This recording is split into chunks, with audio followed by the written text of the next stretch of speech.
আসসালামু আলাইকুম, welcome back to my channel. Sharmin বলছি বিথিরোজ প্রেস থেকে।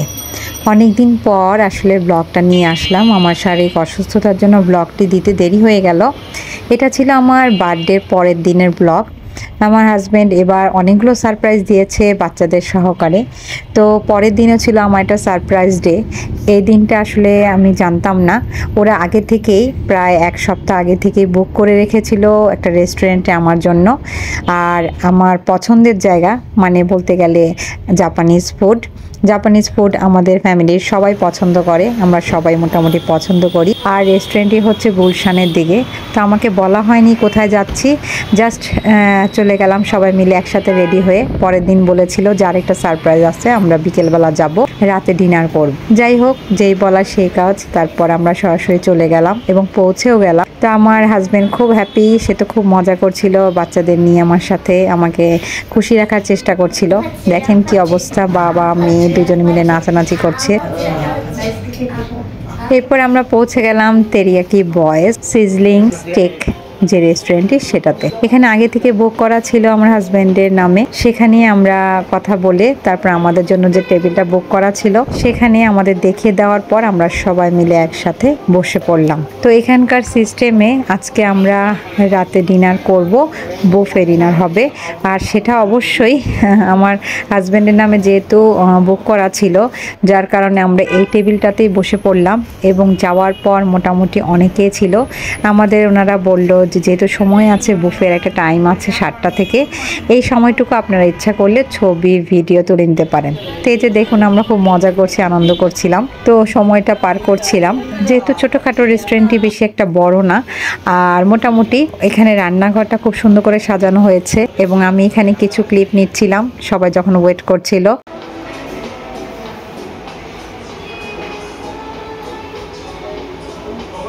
তো এই ফাঁকে সবাই মিলে অপেক্ষা করছে খাবারের জন্য, আর ওদের গেস্টও আসছিল। ওদের এখানে দুটো মেনু আছে, একটা হচ্ছে স্টেকের, আর একটা হচ্ছে জাপানিজ ফুড। জাপানি খাবার খেতে পছন্দ করেন তারা আসতে পারেন। আমি বলবো অথেন্টিক জাপানিজ ফুড যদি খেতে চান তাহলে অবশ্যই চেষ্টা করবেন এখানে আসার।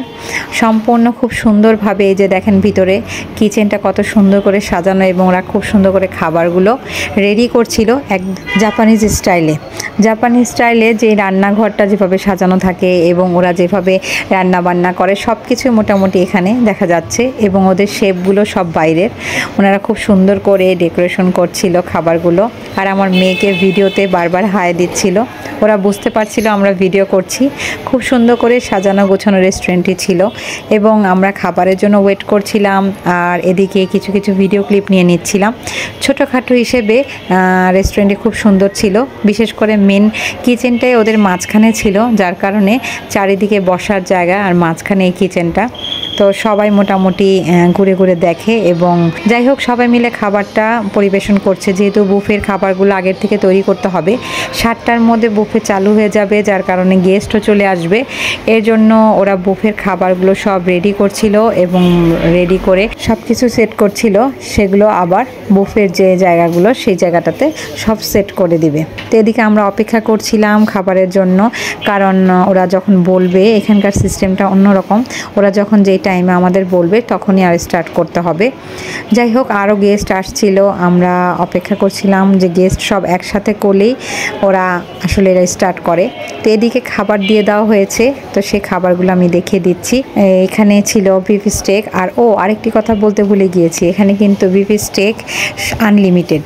এটা অবিশ্বাস্য, এরকম আসলে সাধারণত হয় না। স্টেক কিন্তু সেটাও আবার আনলিমিটেড।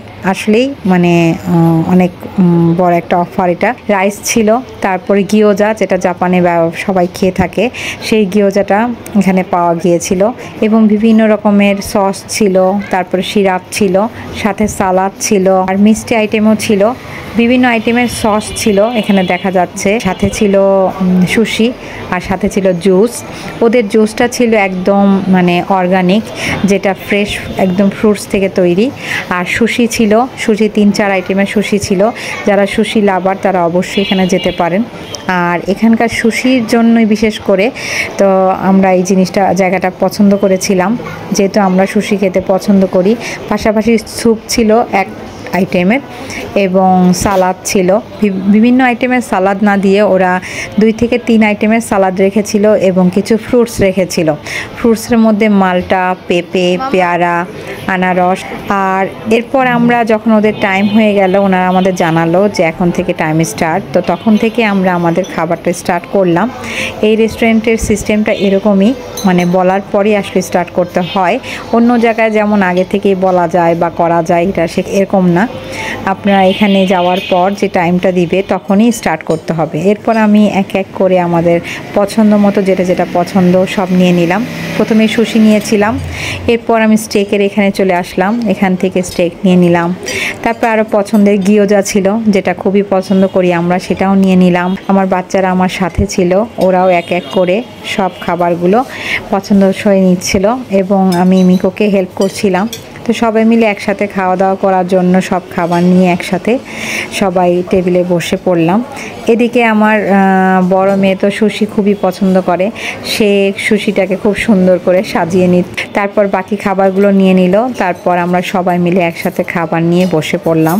আমরা যখন সবাই মিলে একসাথে খাওয়া দাওয়া করার জন্য বসে পড়লাম, তখনও পর্যন্ত আমার বড় মেয়ে মানে আইকো, সে এখনও আসেনি, কারণ সে সব খাবার একসাথে রেডি করে তবেই বসে।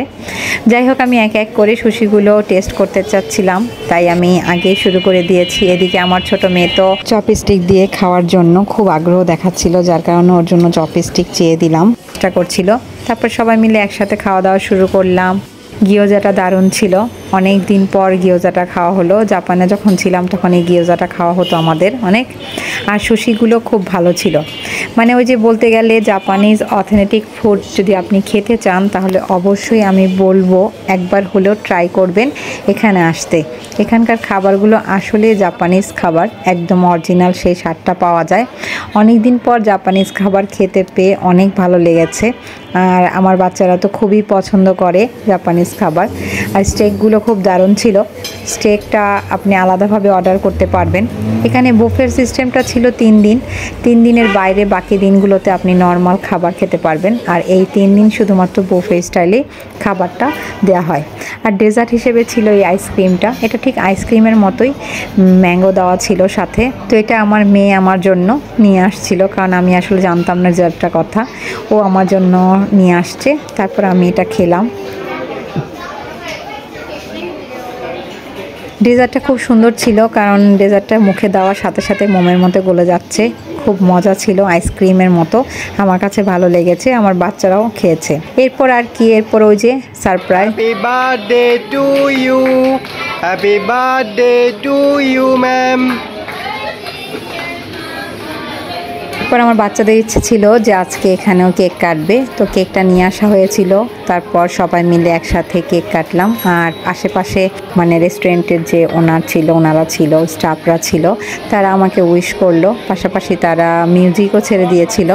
যাই হোক, সবাই মিলে একত্রে একসাথে আসলে কেকটা কাটা হলো আমার। এরপর কেক কাটার পর্ব শেষ হওয়ার পর কফি খাওয়ার জন্য চেষ্টা করছিলাম। তারপর ওনাদের রিকোয়েস্ট করলাম, ওনাদের মেনু থেকে আমরা 2টা কফি অর্ডার করে ফেললাম। আমার হাজব্যান্ড আমার জন্য লাতে এবং নিজের জন্য এক্সপ্রেসো কফিটা অর্ডার করে ফেললো। তারপর আমি অপেক্ষা করছিলাম কফির জন্য। যাই হোক, তারপর কফি চলে আসলো কথা বলতে বলতে। এরপর সবাই মিলে একসাথে কফিটা এনজয় করলাম। এই ফাঁকে বাচ্চারাও বারান্দায় চলে গেল, ওদের বাইরে যে জায়গাটা আছে সে জায়গাটা খুব সুন্দর, সেখানে বসে আসলে স্মোকিং জোন বলতে গেলে, তো ওখানে বসে সুন্দরভাবে ভিডিও, তারপরে একটু ছবি তুলে নিল। এরপর আর কি আমাদের যেতে হবে, রাত হয়ে গিয়েছে। তারপর সবাই মিলে একসাথে বিদায় নিয়ে নিলাম। এই তো সারাদিনটা ভালোই কেটেছে, বৃষ্টি ছিল সকাল থেকে। তারপর বিকেল থেকে তো আমরা আসলে এখানেই ছিলাম বৃষ্টির মধ্যে, এখানে বেড়াতে এসে এবং সারপ্রাইজের উপর সারপ্রাইজ পেলাম। ভালোই লাগলো, সময়টা ভালোই কাটলো। তো আপনাদের কাছে কেমন লেগেছে আমার এই ছোট্ট ব্লগটি দিতে দেরি হয়ে গেল। আর যারা জাপানিজ ফুড খেতে চান তারা অবশ্যই ভিজিট করবেন। আমার কাছে স্পেশালি খুব ভালো লেগেছে, হয়তো আপনাদেরও ভালো লাগবে। যদি ভালো লেগে থাকে তাহলে অবশ্যই লাইক শেয়ার করতে ভুলবেন না, অবশ্যই কমেন্ট বক্সে জানাবেন। খোদা হাফেজ, আজকে এই পর্যন্তই, ভালো থাকবেন। আসসালামু আলাইকুম।